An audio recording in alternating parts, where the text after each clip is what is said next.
I want to introduce to all my friends my Rebbe, my first Rebbe of Gemara, and I would say Musar and Chumash, that I learned in Moscow in January 1981 when Rabbi Rakeffet came with Mesirut Nefesh, with self-sacrifice, with his wife to teach us Torah in Moscow in the Soviet Union Jewish underground. Right. And since then, I'm so connected.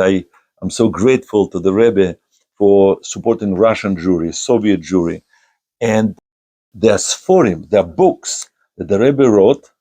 Right. And we would like to share what are these unique and amazing Sforim, unique books of Jewish thought and law that are available. Okay, so first let me just say that I have 9 books in circulation now. Some have gone through 4 editions, some have gone through 2 editions, and there is, Baruch Hashem, a demand. All these books come about my research, my teaching. My whole life is dedicated to Torah Hashem and Am Yisrael and Eretz Yisrael. I'll mention all the books.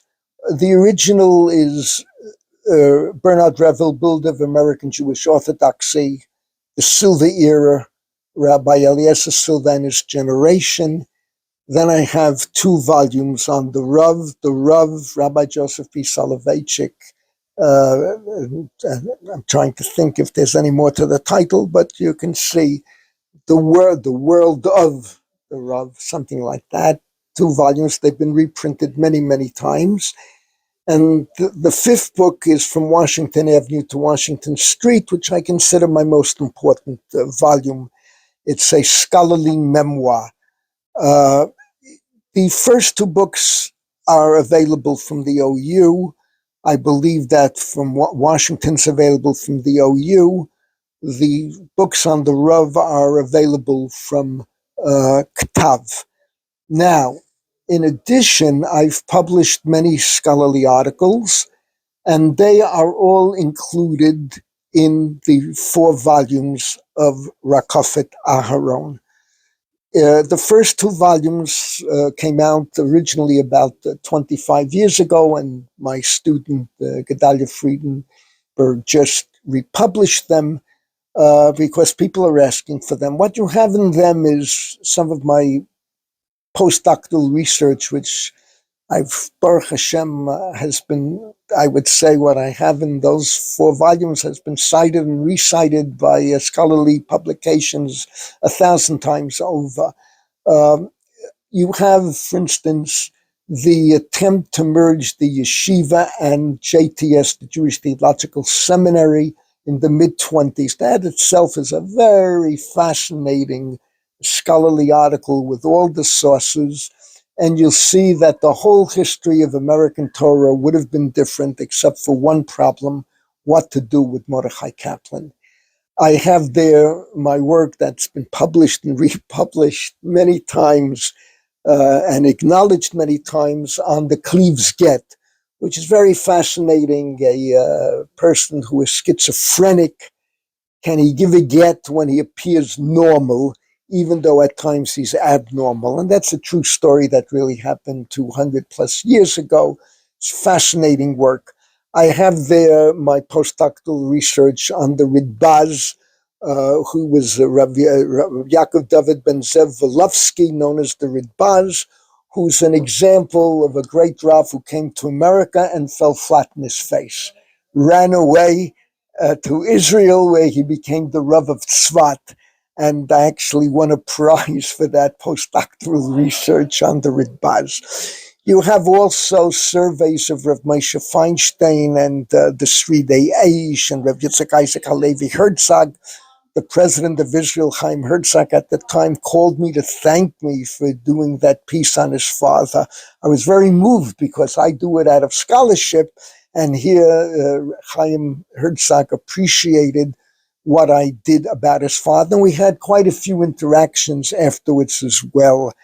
You have their biographies of many of the Rosh Yeshiva and Gedolei Hadah in the East European world before World War II, particularly the Lithuanian world.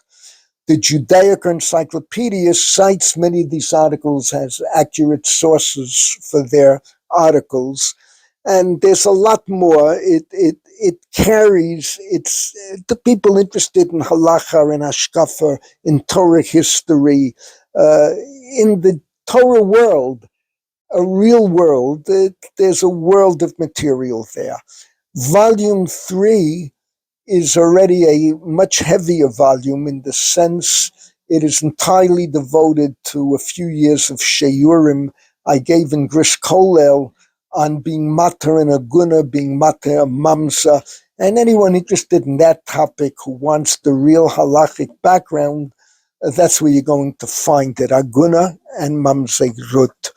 The 4th volume has material from my shirim on Hafkad Kedushin, retroactive annulment of marriage, but it has a lot more. It has on Malka and I, our trips to Russia, we continue what we started writing in Washington, so you have more in volume 4. In addition, you have some documents. People who appreciate honesty will be very impressed. For instance, I have a document describing Rabbi Revel's funeral and how Torah Vodaas immortalized him and eulogized him. And it shows you what the relationship was between Torah Vodaas and Rabbi Revel and Yeshiva College. I'll end off that to me, the most important document is what I call smicha. And I'm a Rosh Kollel who got smicha from a woman. And you'll wonder what I'm talking about. And this is fascinating. A person who wrote for the forwards for many years was Rabbi Aaron Ben Zion Shurin. He taught at Stern College. And when he died, a Talmud of mine, when I say Talmud, most of my Talmidim of the last 30 years have not been in the classroom, but through yutorah.org. And people have picked me up there, and because I don't repeat a shir, it's ongoing. They've been studying with me 20, 30, 40 years, etc. And a Talmud of mine, Yaakov Sasson, Jake Sasson, knew Rabbi Shurin's son, his father actually, Rabbi Shurin's son, and his father asked permission for Jake to explore the archives his father left. And he found many interesting documents. Among them, he found a letter written to Rabbi Shurin Sr. that he opened and read and just put it away many, many years ago. I think it's on to 60 years already, or close to it. And here he finds the document. What was the letter? It was a letter from the widow of Rabbi Revel, Mrs. Revel, telling him that a young man from YU has been assigned to do a doctorate on Rabbi Revel, who was Rabbi Shurin's teacher. And she describes me. And halavai, I should live up to that description. And that letter is in the 4th volume of Rakeffet Aharon. I can tell you that now we're working further, and Be'ezrat Hashem, there is already enough material for a 5th volume, but I want to finish the work I'm doing on the 2nd president of the yeshiva, Reb Shmuel Belkin. And here I'll share with you an anecdote that happened recently. For the last 20 years, I've been pleading with YU to assign a doctorate on Rabbi Belkin. And I've gotten nowhere. Corona killed my last hope. Was I have a Chabadnik who picked me up, who's become a historian. He's been my Talmud maybe 30 years. And I set up a meeting with the dean of Bernard Revel, and he would be perfect because he never knew Dr. Belkin. He's totally objective.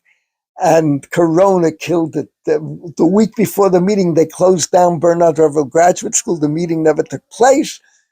By the time life went back to normal, Rabbi Berger, Dr. Berger had retired, and this young man had a 3rd child already. He had to find employment, which he did, and all my dreams ended. Anyway, people have given me different reasons why there's no doctorate. So one Chotzev says to me, "You're the problem." I look at him. "Your work on Revel was too good. You set the standard too high. So I looked him right in the eye. I said, "You are an ignoramus and a moritz." And I quoted the Gemara in Rosh Hashanah, "Yiftach bedoro kishmul bedoro." So let's, b'leit breira, I'm already about to finish the third chapter of a subjective memoir of who Reb Shmuel Belkin was and the great influence it had on my own life. Now, I also have a major essay, postdoctorate research, call it what you wish, it's 70 pages, coming out in the next issue of Hakira. This is on rabbinic authority. I just published on Theodor Herzl of what I consider the most important piece I have ever published. It's been published twice now. First by the memorial volume for the Rav called Meiser Rabban's 30th Yahrzeit, and it was picked up by Torah Tidbits as well.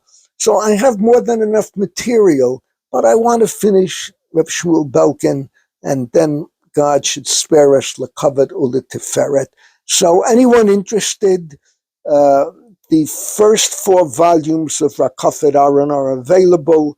The addresses: Rabbi Aryeh Katzin, Rage.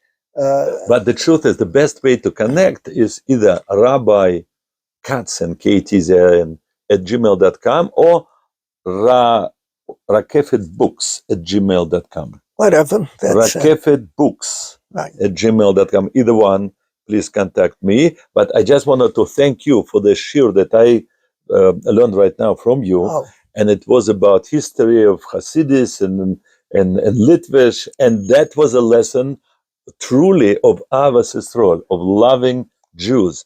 And Jews of all backgrounds. All backgrounds. It was so unbelievable to hear this. And that really reminds me, the first shir that I learned from you in Moscow, when you asked the question, just wanted to ask you, because that really made a profound effect on my life. Because anything I teach since then, I always ask myself, how can I teach Avas Yisrael in whatever I teach? Because you asked the question, Parshas Mishpotim, it was January 1981, it was Parshas Mishpotim.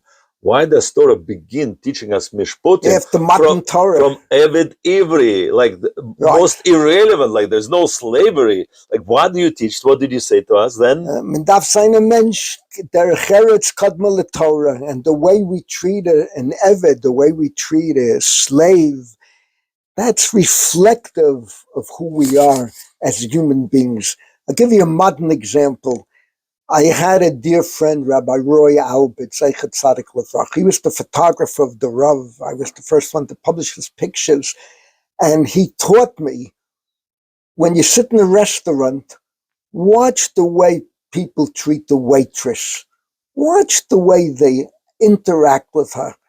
And at that meal, the waitress was telling us she's working with very few kosher restaurants. This goes back many years, but this was in Upper West Side. A kosher restaurant was a big thing. I remember it was a wonderful milchika place. And she said she's going to college. She has to pay her tuition. When the meal was over, he gave her a $20 tip. The tip should have been $5, $6. $20. She said, "Rabbi, are you sure you're not making a mistake?" He said, "No, I want to help pay your tuition." I think that moment was a lesson for all of us. Mindaf sein a mensch. And thank God, God should reward us kindness, goodness, concern.